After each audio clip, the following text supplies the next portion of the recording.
Hi guys, I'm KidOfMischief, and I'm going to start doing these. They're not work in progress, or they're not work in progress.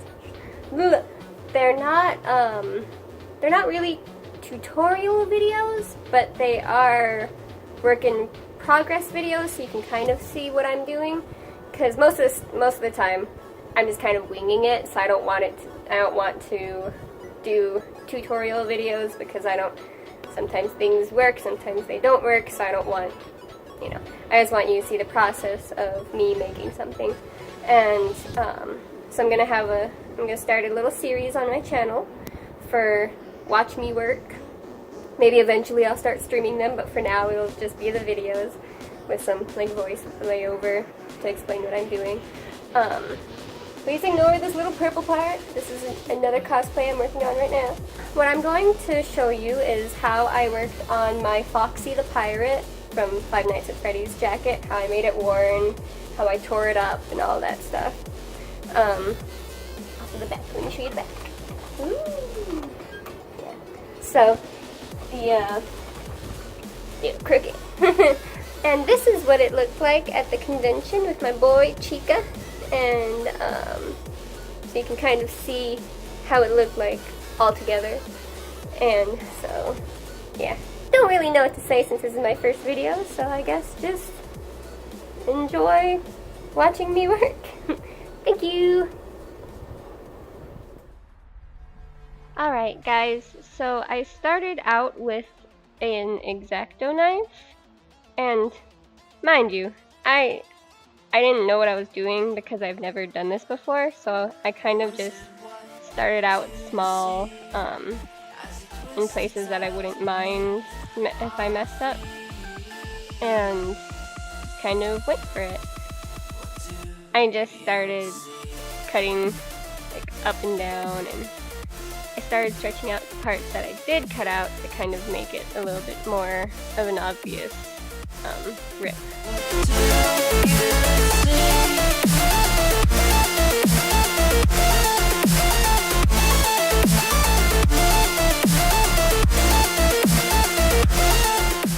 Once I started getting comfortable with how it rips, started making deeper and longer cuts. I actually had a lining for this jacket, so most of my cuts didn't go deep enough to pass the lining. I just did the top layer. I think it added more dimension to the look.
Next, I used my soldering iron which is funny, I've never used my soldering iron for anything before, but be careful, the whole entire freaking thing gets really hot. Oh look, I got smart and realized that the camera was at a weird angle, and now I fixed it. Mind you, the freaking lights that are right there, so let's zoom in instead. Anyways, now with the soldering iron, oh, see, told you it was hot. With the soldering iron, I kind of just, again, went to a part where I wasn't sure that I would mind if I messed up. I placed it sideways and just kind of ran it along to kind of burn the fabric just a little bit. It's hard to see in this video, but it was darkening the fabric a bit.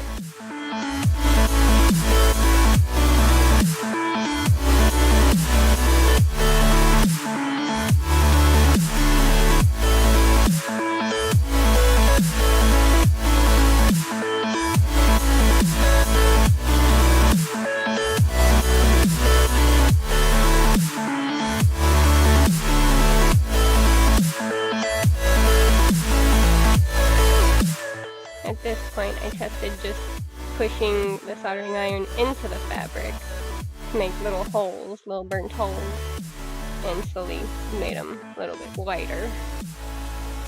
And again, be careful for your fingers in there.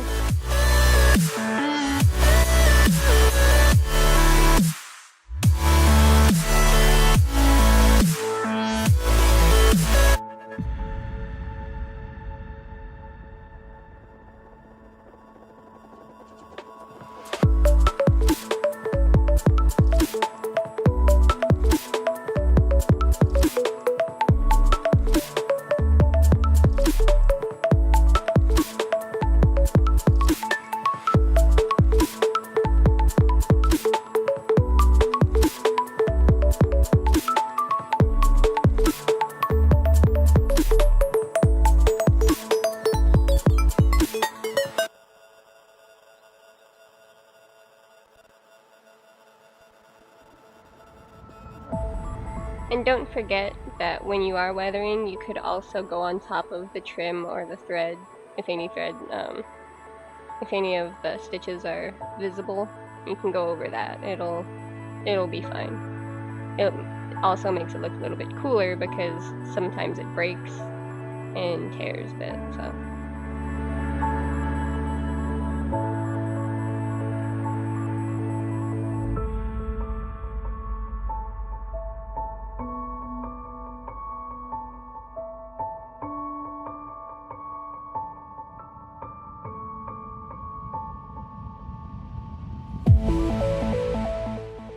I made some scratch marks in the back, and now I'm going to make some even deeper scratch marks in the back by poking the hole through and pulling it from under the fabric.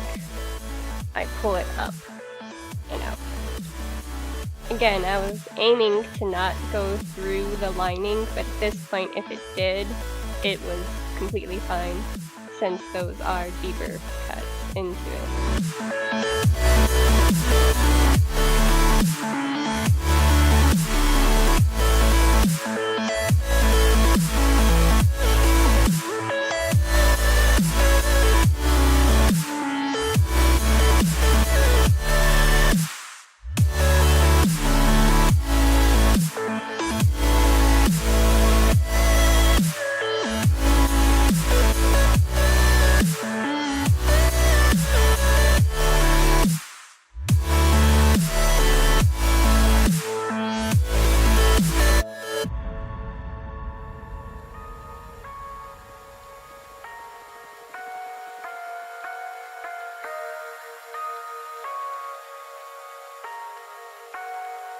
We lose ourselves.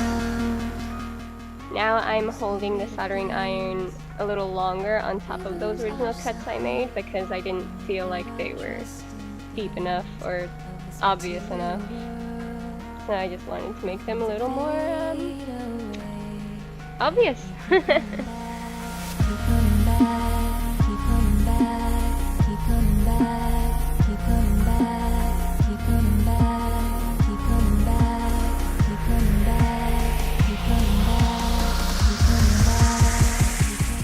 And as you continue, burning, after a while you start getting more confident with what you're doing, and you just kind of go for it as opposed to being as...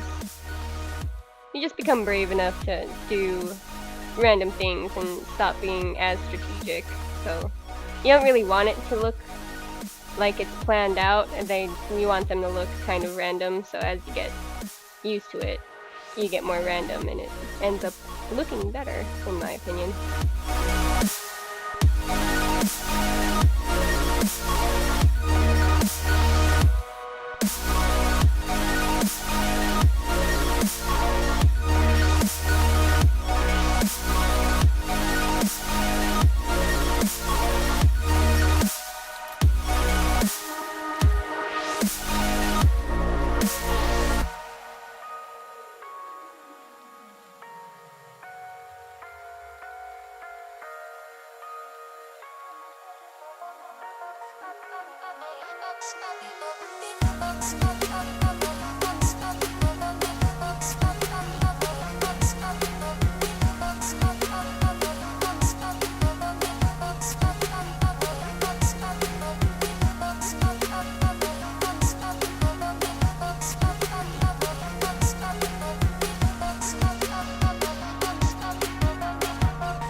trust in things of this material world. The things that fade away. Again, going in, up, and out is a really neat trick that'll help you get the holes bigger or make them look more like scratches, like torn up scratches. It'll help you, like what I'm doing here is connecting them all and making an even more giant hole. Of things we know.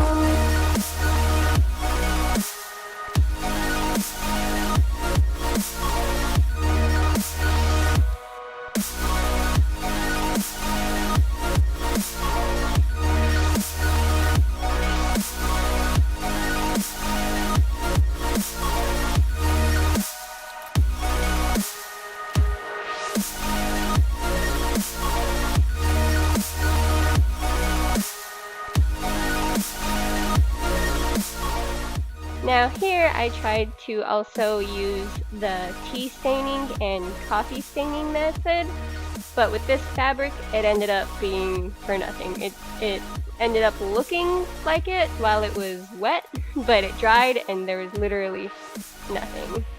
So I just added this in there to show you that we test things and sometimes they don't freaking work. So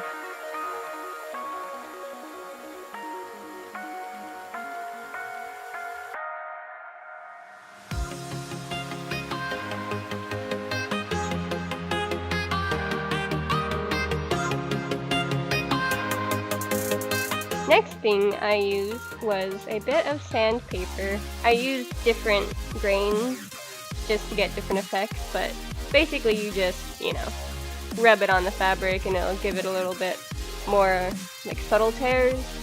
It'll wear the fabric down and make it less smooth and shiny.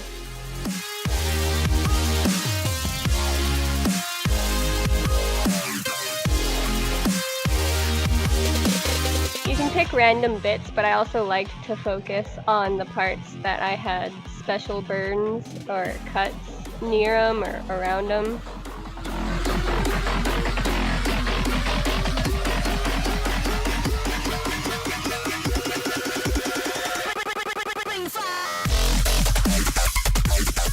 It's also good for the sandpaper if you use the parts that will bend and get more like physical action, if that makes sense. Like right now I'm doing the edges of the sleeves because it moves around a lot.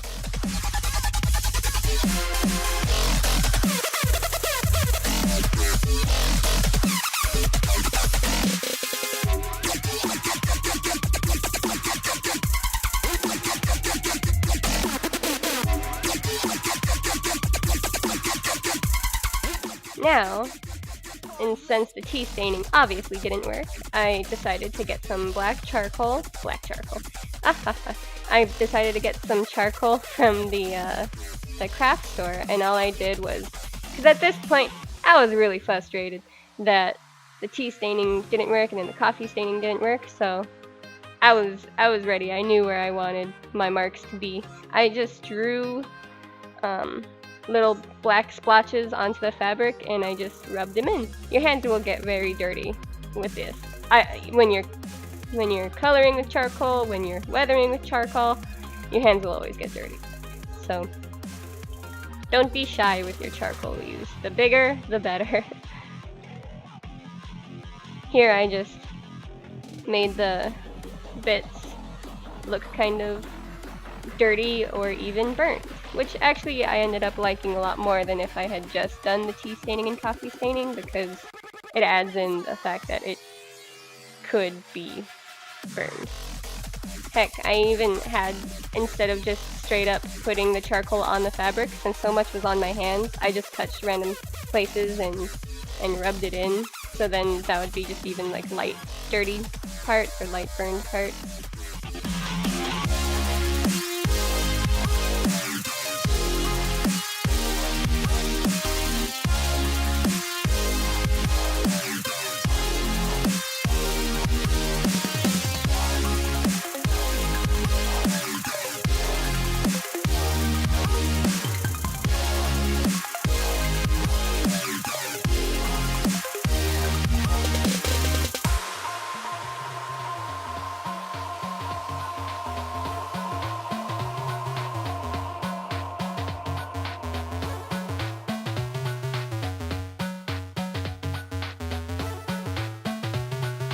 Now, sorry to say that I didn't actually realize my camera was zoomed at that point, so the rest of the video got too blurry.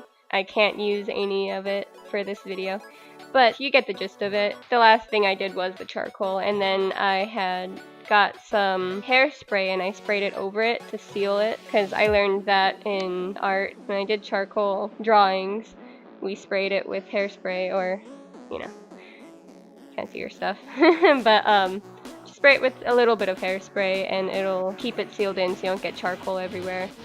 And it'll also kind of sometimes make its own little splatter marks, which would be cool.